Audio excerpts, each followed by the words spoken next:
Football উন্মাদনায় আবারও মেতে উঠল রূপসী বাংলার কীর্তনখোলা পাড়ের ঐতিহ্যবাহী শহর বরিশাল।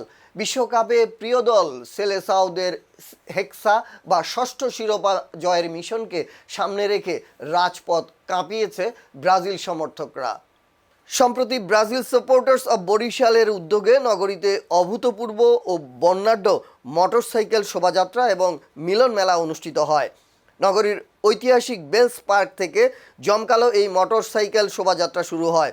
প্রিয় দলের ঐতিহ্যবাহী হলুদ সবুজ জার্সি গায়ে জড়িয়ে এবং হাতে ব্রাজিল ও বাংলাদেশের পতাকা নিয়ে রাজপথে নামেন ফুটবল প্রেমীরা। 2 শতাধিক মোটরসাইকেলের এই বিশাল বহর যখন নগরীর প্রধান সড়কগুলো প্রদক্ষিণ করছিল, তখন পুরো বরিশাল জুড়ে এক উৎসবের আবহর সৃষ্টি হয়। ল্যাটিন আমেরিকার ফুটবলের শৈল্পিক জাদুতে মুগ্ধ হয়ে আনন্দ শোভাযাত্রায় সামিল হয়েছিলেন বিভিন্ন শ্রেণী পেশার মানুষ। শিশু থেকে বৃদ্ধ সবার মাঝেই লক্ষ্য করা গেছে বাঁধভাঙা উচ্ছ্বাস। রাজপথ প্রদক্ষিণ শেষে শোভাযাত্রাটি পুনরায় বেলস পার্কে এসে এক মিলন মেলায় রূপ নেয়।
এটা কি বলবো